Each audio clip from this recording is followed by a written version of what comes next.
Hello guys. मैं हूँ कृष्ण कुमार और आप हैं मेरे साथ द गुरुकुल लर्निंग 772 पे।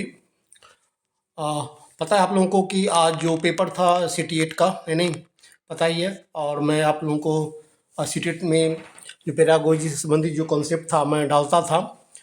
तो जो क्वेश्चंस आया है पेपर सेकेंड का, जो पेपर सेकेंड जो CT 8 में 9th 6 to 8 क्लास के लिए होता है, बाल विकास और शिक्षा शास्त्र, चाइल्ड डेवलपमेंट पेडागोजी, तो उससे संबंधित जो क्वेश्चंस हैं मैं कोशिश करूंगा सॉल्व करने का और आप तक पहुंचने का। हाँ, हो सकता है कि आपको पता ही है CDP एक ऐसा सब्जेक्ट है जिसमें जो अंतिम जो फैसला होता है वह डिपार्टमेंट का ही होता है, मतलब कि CBSE का ही होगा। तो कुछ क्वेश्चंस हो सकते हैं कि ज़्यादा नहीं, दो चार क्वेश्चंस में इसमें मतलब कि विचार नहीं मिलते हैं एक दूसरे से भी, मतलब कि सबका, क्योंकि थिंकिंग बेस पेडागोजी होता है। तो बाकी आपको करीब करीब है कि ये है कि 98% 99% क्वेश्चन सॉल्व आपको मिलेगा यहाँ पे। तो मैं कोई क्वेश्चंस हैं आपको मैं बता रहा हूँ, और उसका जो आंसर है आप जानने की आप कोशिश करें कि आपने पेपर दिया उसका आंसर सही है कि नहीं। आप देखिए, पहला जो क्वेश्चन है, जीन पियाजे का मानना था कि ज्ञान है क्या एक दृश्य व्यवहार परिवर्तन है जिसे विश्वसनीयता के साथ मापा जा सकता है। दूसरा, पर्यावरण से निष्क्रिय रूप से पारित होने के बजाय बच्चे द्वारा निर्मित किया जाता है। और थर्ड है, अंतःक्रियाओं के माध्यम से प्राप्त करने के बजाय जन्मजात और दिया हुआ होता है। और चौथा है, अधिक जानकार अन्य लोगों के साथ बातचीत से निर्मित होता है। तब जीन पियाजे का मानना था क्या, आपको पता ही है जीन पियाजे का, तो हमने जो कंसेप्ट है उसमें आपको डाला था। तो जीन पियाजे क्या कहते हैं, ये देखो, जो दूसरा जो क्वेश्चन आपको लग रहा है, पर्यावरण से निष्क्रिय रूप से पारित होने के बजाय बच्चे द्वारा निर्मित किया जाता है नहीं, ये जो क्वेश्चन है पर्यावरण से निष्क्रिय रूप से, तो ये जो क्वेश्चन हुआ, constructed by the child rather than being passed passively from the environment, है नहीं। तो ये जो क्वेश्चन है ये इसका सही आंसर आपका होगा, है नहीं। और दूसरा जो क्वेश्चन है आप ये देखिए, दूसरा जो क्वेश्चन है, किशोरावस्था के बारे में निम्नलिखित से कौन सा कथन सही नहीं है। कहता है सही नहीं है। आप ये क्वेश्चन देखें, पहला है, विभिन्न संस्कृतियों के बच्चे एक समान तरीके से किशोरावस्था में प्रवेश करते हैं और उसे अनुभव करते हैं। दूसरा है, किशोरावस्था एक सामाजिक रचना है। किशोरावस्था को आमतौर पर यौवन को शुरू करने के लिए माना जाता है। यह एक ऐसी प्रक्रिया है जो यौन परिपक्वता और पुनरुत्पादन की क्षमता की ओर ले जाती है। किशोरावस्था बचपन और वयस्कता के बीच विकासात्मक संक्रमण है जिसमें शारीरिक, संगठनात्मक और मनोसामाजिक परिवर्तन होता है। तो किशोरावस्था के बारे में कौन सा कथन सही नहीं है उसके बारे में आपको जवाब देना है। तो जो सही नहीं है, आप जो पहला क्वेश्चन देख रहे हैं, विभिन्न संस्कृतियों के बच्चे एक समान तरीके से किशोरावस्था में प्रवेश करते हैं और इसे अनुभव करते हैं, है नहीं। ये जो क्वेश्चन है ये सही नहीं है। हाँ, childrens across difference culture and user in and experience adherence in a similar manner, ये जो क्वेश्चन है ये सही नहीं है, बाकी सब सही है। नेक्स्ट क्वेश्चन जो है, कई बार बच्चे क्या करते हैं, उनको नहीं का पता नहीं होता, सही में लगा देते हैं। वो आप देख लें आपने क्या किया है। निम्न में से कौन सा एक महारत लक्ष्य अभिविन्यास का वर्णन करता है। अपमान के डर से, असफलता या सजा से बच्चे पर ध्यान देना, दूसरों के साथ प्रतिस्पर्धा करने के लिए एक निश्चित स्तर के प्रदर्शन को प्राप्त करने पर ध्यान देना, किसी कार्य के लिए अपने कौशल और समक्ष को सुधारने पर ध्यान देना, ये आंसर का सही होगा। बाहरी पुरस्कार प्राप्त करने के लिए उच्च ग्रेड प्राप्त करने पर ध्यान देना। तो इनमें से कौन सा एक महारत लक्ष्य अभिविन्यास का वर्णन करता है, तो किसी कार्य के लिए अपनी कौशल और जो समझ है उसको सुधारने पर ध्यान देना। तीसरा है वह इसका सही होगा। चौथा में आप देखिए, चौथा में क्या है, निम्नलिखित में से कौन सा प्रगतिशील शिक्षा में शिक्षक की भूमिका का सबसे अच्छा वर्णन करता है। कौन सा होगा। शिक्षक बच्चों को स्वतंत्र रूप से सीखने देता है और उसको सीखने में हस्तक्षेप नहीं करता है। शिक्षक शिक्षा में ज्ञान और प्रतिकार का प्राथमिक स्रोत है। शिक्षक बच्चों को प्रयोग करने के लिए बीज सामग्री प्रदान करता है और आवश्यकता पड़ने पर अवलंबन प्रदान करता है। ये क्वेश्चन इसका आंसर सही होगा, है नहीं। और शिक्षक पाठचर्या मानकों का कोई कड़ाई से पालन सुनिश्चित करने के लिए जिम्मेदार है। तो थर्ड जो है इसका, कौन प्रगतिशील शिक्षा में शिक्षक की भूमिका को सबसे अच्छा वर्णन करता है, तो थर्ड जो क्वेश्चन सही होगा। शिक्षक बच्चों को प्रयोग करने के लिए विविध सामग्री प्रदान करता है और आवश्यकता पड़ने पर आलम्बन प्रदान करता है। ये इसका क्वेश्चन जो है वो सही होगा। नेक्स्ट की ओर हम चलते हैं। जो पांचवा क्वेश्चन है, जीन पियाजे के अनुसार चिन्हों के लिए चिन्हों का प्रयोग करने की क्षमता, जैसा कि अक्षर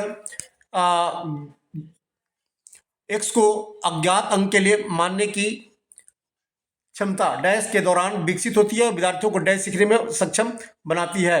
ये जीन पियाजे का औपचारिकताएं, संक्रियात्मक अवस्था, संरक्षण और क्रमबद्धता ये होगा, या मूल संक्रिया अवस्था बीजगणितीय और गणना, या मूल संक्रिय अवस्था संरचना और क्रमबद्धता, औपचारिक संक्रियात्मक अवस्था बीजगणितीय। तो इसमें देखो जो है, जो आपका जो देख रहे हैं ये तो फॉर्मल होगा। फॉर्मल में से दोनों में सब देखो क्या है नहीं, औपचारिक संरचना अवस्था संरक्षण और संबद्धता, औपचारिक संख्या अवस्था बीजगणितीय गणना, है नहीं।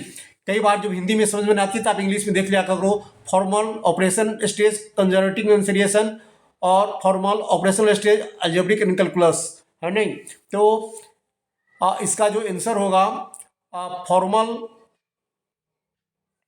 फॉर्मल ऑपरेशनल स्टेज कंजर्वेशन और सेंसरेशन संख्या अवस्था संरक्षण क्रमबद्धता। कहता है जीन पियाजे के अनुसार चिन्हों के लिए चिन्हों का प्रयोग करने की क्षमता, जैसे कि अक्षर को अज्ञात अंक के लिए मानने की क्षमता डैश के दौरान विकसित होती है, विद्यार्थियों को डैश सीखने में सक्षम बनाती है। तो इसका जो आंसर होगा फॉर्मल वाला में आएगा 100%। जो फॉर्मल का 2 है तो formal operational stage algebra and calculus, ये इसका आंसर होगा। Formal operational stage algebra and calculus, है ना, ये इसका आंसर होगा पांचवा का। नेक्स्ट क्वेश्चन की तरफ बढ़ते हैं। छठा क्वेश्चन आप देखो, निम्नलिखित में से कौन सा एक ऐसा प्रश्न का उदाहरण है जिसमें छात्रों को जानकारी का विश्लेषण करने की आवश्यकता होती है। क्या होगा? To kill a mockingbird का नायक कौन है? To kill a mockingbird उपन्यास का कथानक क्या है? To kill a mockingbird उपन्यास का विषय क्या है? और क्या है to kill a mockingbird में लेखक प्रतीकवाद का उपयोग कैसे करता है? तो जो आप देखते हो टू किल, ये जो देख रहे हैं ना, हु व्हाट व्हाट जहां भी होगा ये नहीं होगा, इसमें हाउ वाला जो क्वेश्चन होगा टू किल मार्किंग बर्ड में लेखक प्रतीकवाद का उपयोग कैसे करता है नहीं, ये क्वेश्चन इसका आंसर सही आएगा। तो जो छठा का क्वेश्चन है आपको चौथा वाला क्वेश्चन का सही विकल्प होगा। नेक्स्ट क्वेश्चन के बढ़ते हैं। नेक्स्ट में सातवां क्वेश्चन आप देखें। सातवां का है छात्रों के अच्छा प्रदर्शन करने और स्कूल में बने रहने की अधिक संभावना है यदि उनको अपने स्कूल से वातावरण लगाव है और ये मानते हैं कि उनका होना बहाने रखता है। पहला तो अभिकथन ये है, दूसरा है कारण भावनाएं सीखने में महत्वपूर्ण भूमिका निभाते हैं। तो आप जानते हैं स्कूल के बारे में, अगर आपका सही टाइम गुजरा है तो आप उसको सही मानेंगे, नहीं तो उस पर गलत मानेंगे। क्या कहता है? ए और दो दोनों गलत है, ए और दोनों सही है और ए को सही व्याख्या करता है। देखो ए जो है वो सही है और जो ये है कि आर सही व्याख्या करता है। अगर आपने स्कूल में समय बिताया और आपके साथ सब कुछ अच्छा हुआ है तो आप क्या है उसको आप जो मानेंगे वो आपको यादें बहुत दिन तक आपको रहती है और आदमी को उसको वर्णन भी करता है। तो कहता है इसका आंसर जो है कि जो पहला जो कारण है ए सही है और आर दोनों सही है और ए जो है ए की आर सही व्याख्या करता है। इसका जो आंसर होगा दूसरा होगा। नेक्स्ट क्वेश्चन जो है आप देखिए, नेक्स्ट क्वेश्चन में क्या है आपका पाठ्य पुस्तकों और मीडिया में विभिन्न जेंडरों का प्रदर्शन कितना और किस तरीके से किया जाता है। जैसे महत्वपूर्ण प्रश्न पूछने से किसको प्रोत्साहन मिलेगा? जेंडर भूमिका की निम्नता के प्रोत्साहन को, जेंडर रूढ़ियों पर सवाल उठाना, जेंडर रूढ़ियों पर सवाल उठाना इससे रिलेटेड है। आगे देखते हैं। जेंडर स्थिरता को मजबूत करना, जेंडर पहचान को मजबूत करना। तो इसमें होगा जेंडर रूढ़ियों पर सवाल उठाना। आप क्वेश्चन यहाँ पर देखो क्या करा है, पाठ्य पुस्तकों और मीडिया में विभिन्न जेंडर का प्रतिनिधित्व कितना और किस तरीके से किया जाता है। जैसे महत्व प्रश्न पूछने से किसको प्रोत्साहन मिलेगा? किसको मिलेगा? जेंडर जो है रूढ़ियों पर सवाल उठाना, इसको प्रोत्साहन मिलेगा। तो इसका जो क्वेश्चन 8 का होगा दूसरा सही होगा। नेक्स्ट जो क्वेश्चन है 9 का क्वेश्चन क्या है? 9th का जो है शिक्षार्थियों के बीच व्यक्तिगत भिन्नताओं को संबोधित करने के लिए एक शिक्षक को क्या करना चाहिए? देखो शिक्षार्थियों के बीच in order to address the individual difference among learner, a teacher should क्या होना चाहिए?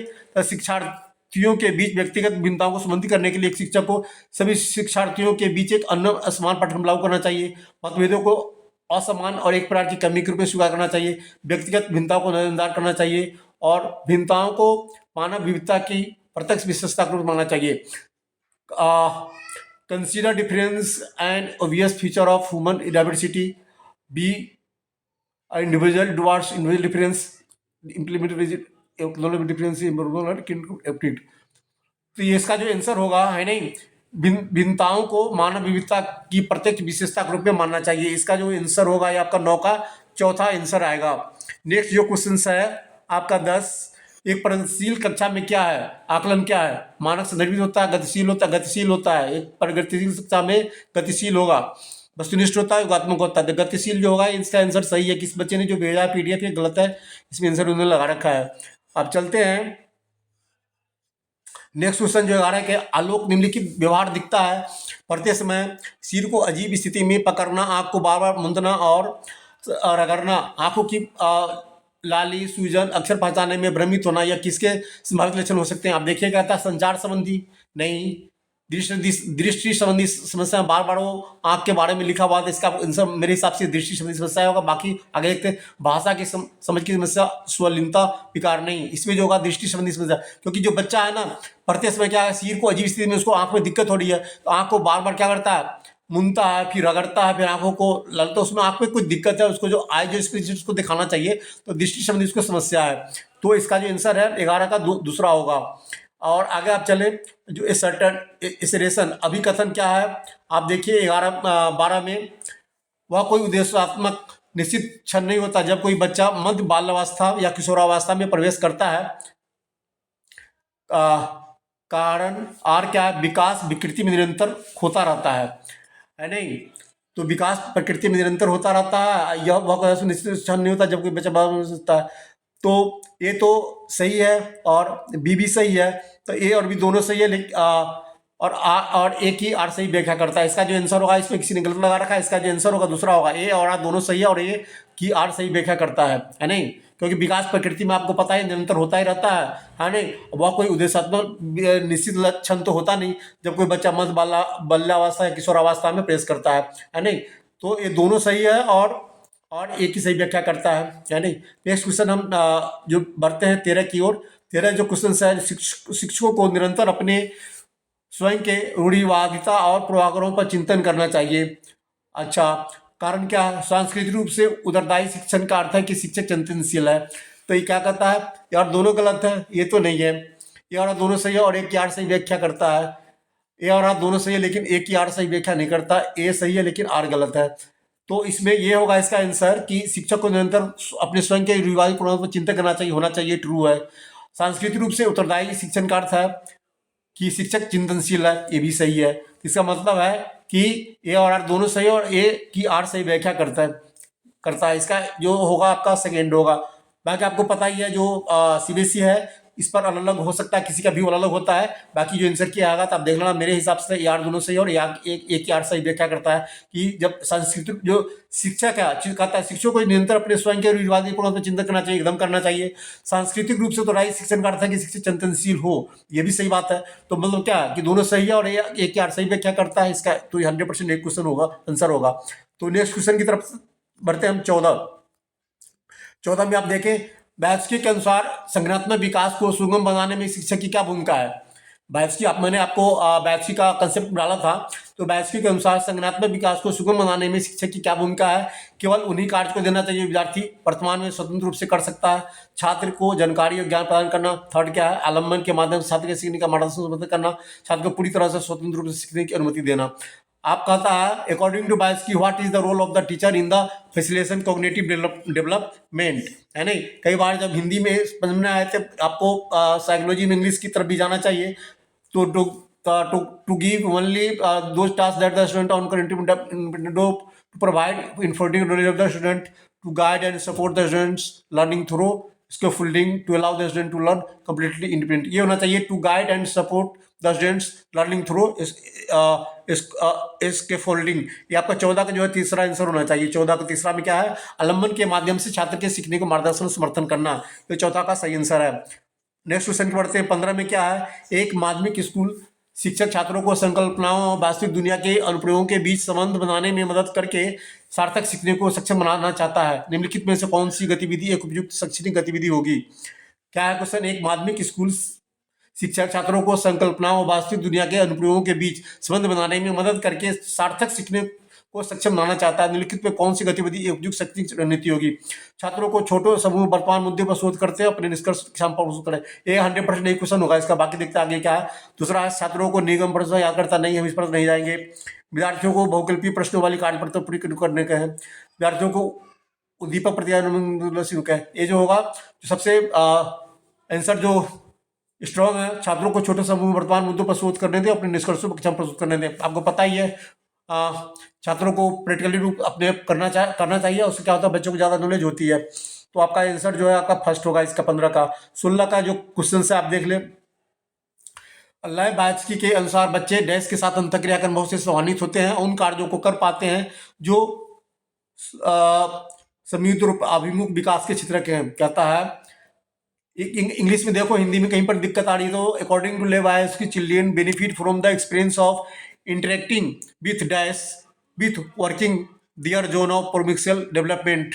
ले बायस्की मैंने आपको पता है क्या, the physical environment just outside, ये होगा the physical environment just outside. आपको पता ही है, आपने ईवीएस में आपने इस चीज़ को पढ़ा है। बच्चे को अगर सकारात्मक कोई चीज़ सिखाना उखाना हो तो आपको बाहरी वातावरण में जो डायरेक्ट उसको लाइफ से एक है रिलेटेड है उसको बाहर सिखाओ, और उससे क्या होता है बच्चों ज्ञान ज़्यादा बढ़ते हैं। लेकिन तालीम बायस्की के अनुसार बच्चे क्या है, भौतिक वातावरण बस बाहरी होगा के साथ अंतःक्रिया के अनुभव से लाभान्वित होता है, और उन क्रियाओं को कर पाते हैं जो उनको समुद्र के विकास के क्षेत्र के बस बाहर है नहीं। तो भौतिक वातावरण बस बाहर ही होगा, है नहीं, इसका आंसर होगा।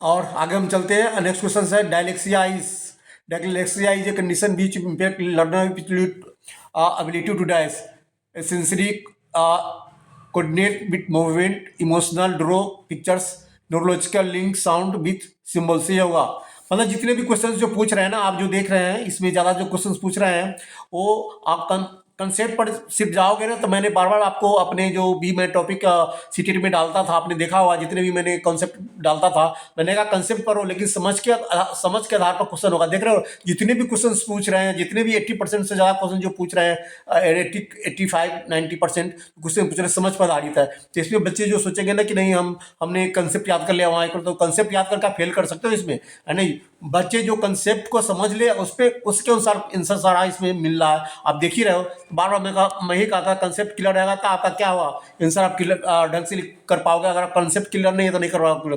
डायलेक्सिया क्या है आपको पता ही है। तो क्या कहता है, अपठन डिसलेक्सिया एक डैश स्थिति है जो शिक्षार्थी को डैश शब्दों प्राप्त करते क्या है, संवेदी सारी गतिविधियों के समन्वय भावनात्मक चित्र बनाना, तंत्रिकाएं क्या है, तंत्रिकाएं न्यूरोलॉजिकल ध्वनियों को प्रतियोगी चित्रों से जोड़ने, यही वाला आंसर इसका सही होगा। Neurological link sound with the symbols, है नहीं। तो जो 17 का जो क्वेश्चन है वो तीसरा वो सही होगा। उसके बाद नेक्स्ट बढ़ते हैं 18 की तरफ। 18 में क्या है, निम्नलिखित में कौन सा सामाजिकरण की प्रक्रिया को विशेषताएं क्या है, यह एक रेखीय प्रक्रिया है, एक जटिल प्रक्रिया है, वह क्या या विभिन्न संस्कृतियों में विशिष्ट रूप से होती है। तो रेखीय प्रक्रिया तो नहीं है, जटिल प्रक्रिया है, समाजीकरण बहुआयामी भी है, या विभिन्न संस्कृतियों में विशिष्ट रूप से होती है, ये भी है। इसका आंसर जो है BCD होगा। तो देखो चौथा जो आंसर है इसका BCD इसका आंसर होगा किसका, 18 का। नेक्स्ट की तरफ बढ़ते हैं। 19 में क्या है, देखो 19 में है एक समावेशी कक्षा में सीखने के लक्ष्यों शैक्षणिक रणनीतियों के साथ साथ आकलन में अनुकूलन किया जाना चाहिए। कारण क्या है, समावेशन का दर्शन शैक्षणिक दृष्टिकोण और मूल्यांकन के माध्यम से सभी व्यक्तिगत मतभेदों को समाप्त करने की वकालत करता है। तो सही विकल्प क्या होगा, आप क्या कहता है, तो इंग्लिश में देख लो, the philosophy of inclusion advocates elimination of all individual differences through pedagogical approach and assessment. Choose the correct options, both are false और ट्रू एंड क्लोज। क्या कहता है, एक समावेशी कक्षा में सीखने के लक्ष्यों सीखने के साथ साथ आकलन में अनुकूलन किया जाना चाहिए। कारण एक असमावेशक दर्शन शैक्षणिक दृष्टिकोण मूल्यांकन सभी व्यक्तिगत मतभेदों को समाप्त करने की वकालत करता है। कहता है ए और आर दोनों सही और एक आर सही व्याख्या। ए और आर दोनों सही है लेकिन ए की आर सही व्याख्या नहीं करता है, इसमें ये होगा इसका, है नहीं। एक समावेशी कक्षा में सीखने के लक्ष्यों शैक्षणिक गतिविधियों के साथ साथ आकलन में अनुकूलन किया जाना चाहिए, मैं नहीं। कक्षा में सीखने के लक्ष्यों शैक्षणिक गतिविधियों के साथ आकलन में अनुकूलन किया जाना चाहिए और समय से शैक्षणिक मूल्यांकन सभी व्यक्तिगत मतभेदों को समाप्त करने की वकालत करता है। तो ए आर दोनों सही है और एक की आर सही व्याख्या करता है। ए आर दोनों सही है लेकिन एक की आर सही व्याख्या नहीं करता। ए आर दोनों सही है और एक की आर सही व्याख्या करता है। ये सही होगा इसका आंसर। नेक्स्ट जो क्वेश्चन है 20 क्वेश्चन आप देखो, निम्नलिखित में से कौन सा सभी का उदाहरण नहीं है? उदाहरण है नहीं, ये नहीं है। प्रतिस्पर्धा लोग का जो प्रोत्साहन करना नहीं, ये तो बिल्कुल यही इसका आंसर होगा, नहीं है। हम कभी इसको सपोर्ट नहीं करते हैं कि जो आपको समावेशी समावेशी जो होता है, ये इनक्लूसिव एजुकेशन होता है, तो इनकरेजिंग कंपटीशन इधर से जो दिया हुआ है ये नहीं होता, कभी नहीं होता। ये प्रतिस्पर्धा लोग ये गलत, ये सही नहीं है। बाकी विधि दृष्टिकोण का समावेश सही है, उचित समावेश का पालन ये भी सही है, विविध निर्देश देना ये सही है। बाकी जो है नहीं है, प्रतिस्पर्धा लोग को प्रोत्साहन करना। 20 का जो होगा पहला आंसर सही होगा।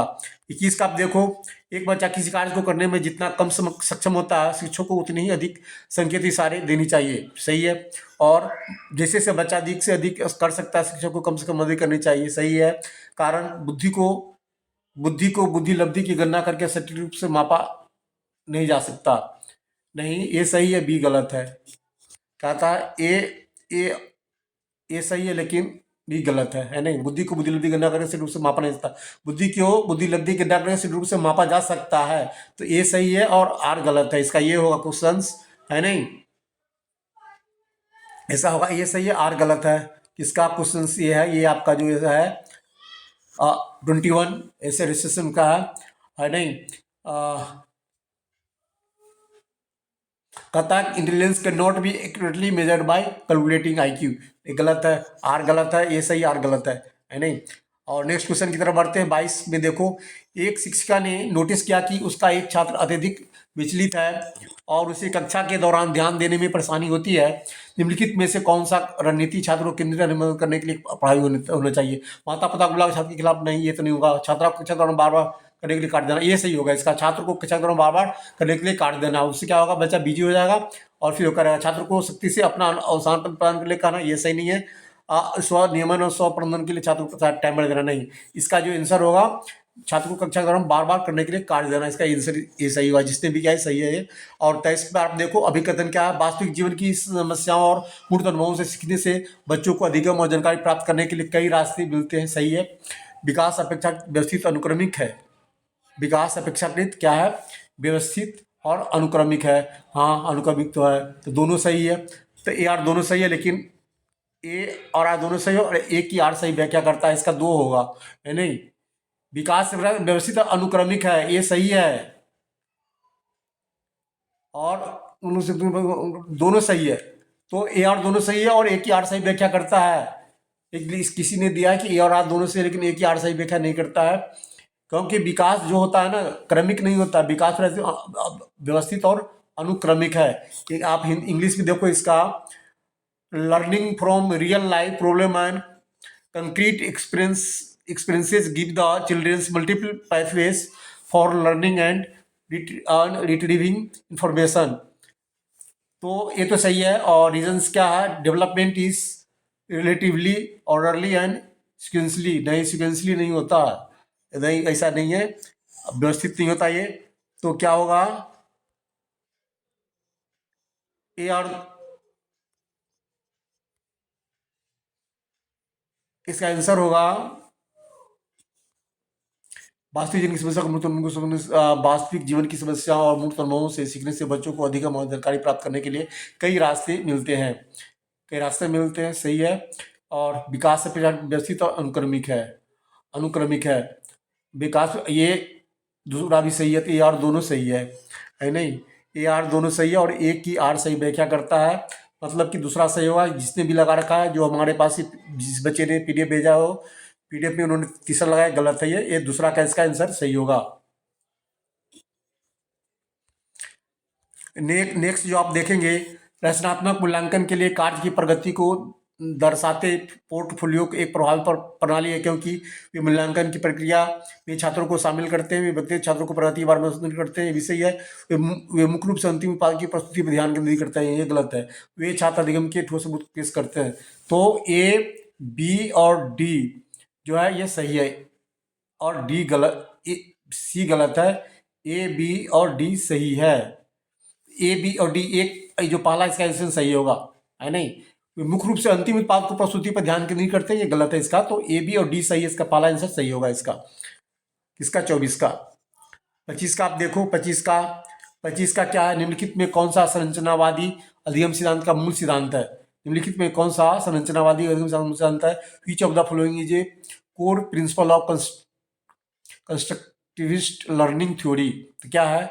अधिगम मुख्य रूप से एक निष्क्रिय प्रक्रिया है जिसमें सूचना प्राप्त करना और याद रखना शामिल है। शिक्षकों के छात्रों को प्रत्यक्ष निर्देश प्रदान करना चाहिए।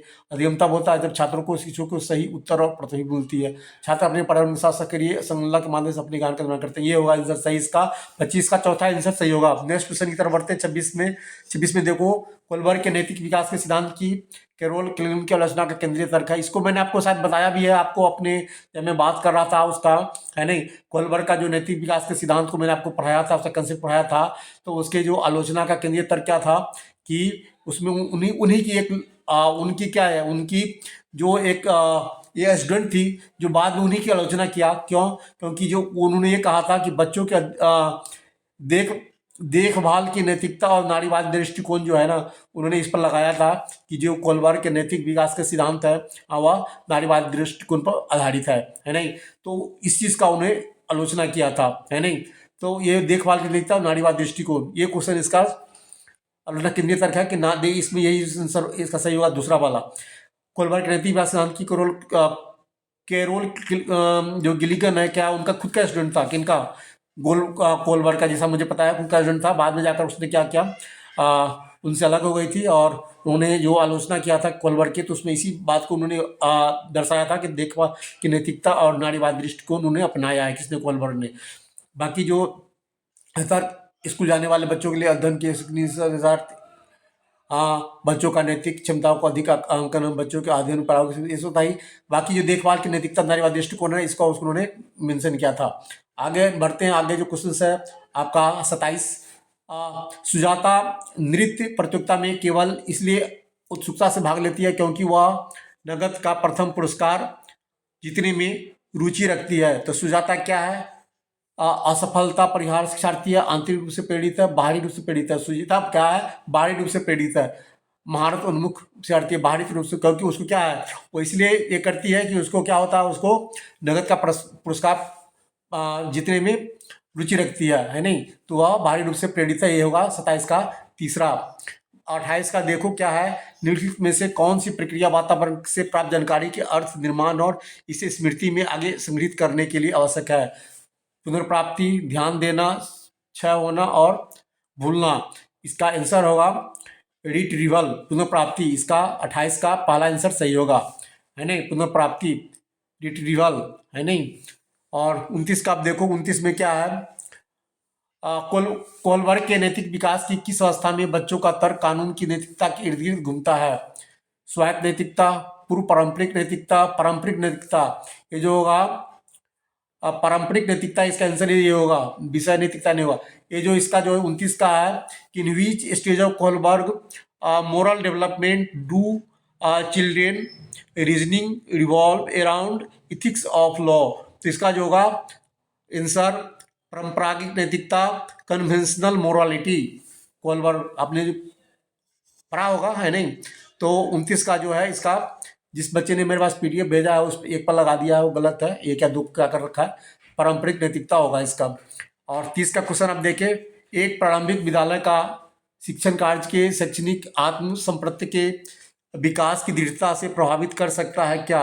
विशेष छात्रों से बहुत कम उम्मीदें रखना, विद्यार्थियों से बहुत कम अपेक्षाएं रखना, छात्रों में स्वायत्ता और पहल को दंडित करना, छात्रों में स्वायत्ता और पहल को पुरस्कृत करना। छात्रों में स्वायत्ता और पहल को पुरस्कृत करना, इसका आंसर होगा रिवार्डिंग इंग्लिश। अब में अगर आप देखें इसको, अगर जो क्वेश्चंस कई बार दिक्कत करता है साइकोलॉजी में, सीडीपी में, तो आप हिंदी में समझ में आता है तो आपको इंग्लिश में समझ में आ जाती है। तो इंग्लिश को वहाँ पर आप इंग्लिश को ये करें, है नहीं।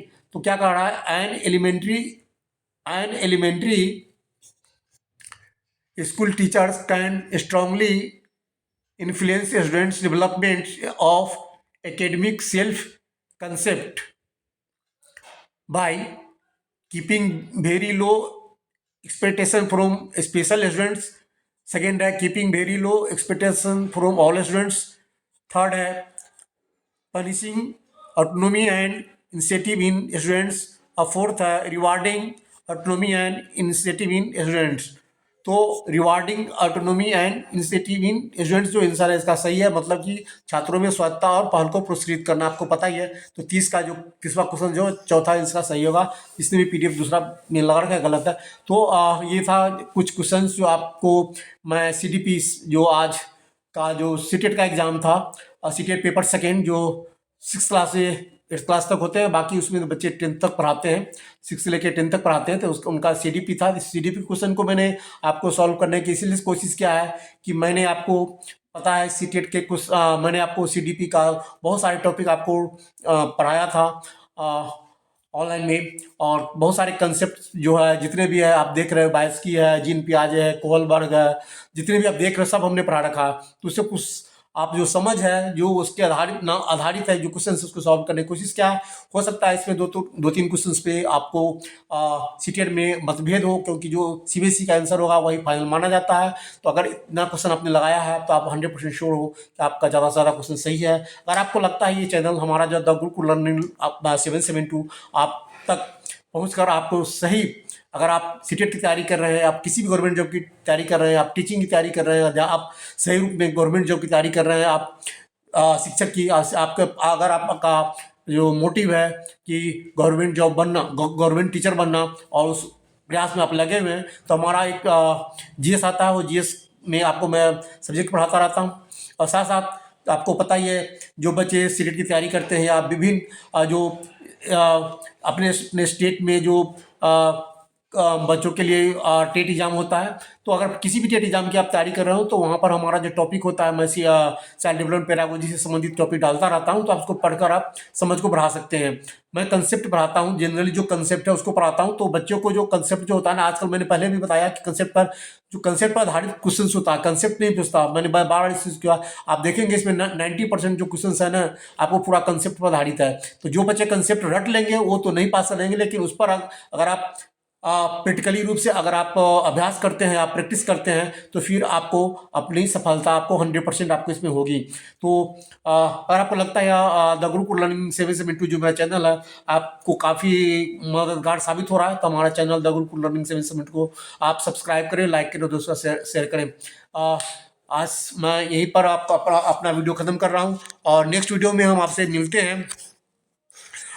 नेक्स्ट वीडियो में आपसे मिलेंगे, तो उसके लिए आप हमारे साथ फिर आप जुड़ेंगे। तब तक के लिए मैं आपसे इजाज़त लेता हूँ और ख़त्म करता हूँ। अपना ये थोड़ा लंबा हो गया क्योंकि वीडियो इसलिए लंबा हुआ कि क्वेश्चन को सॉल्व करना था, है ना। Thanks for this.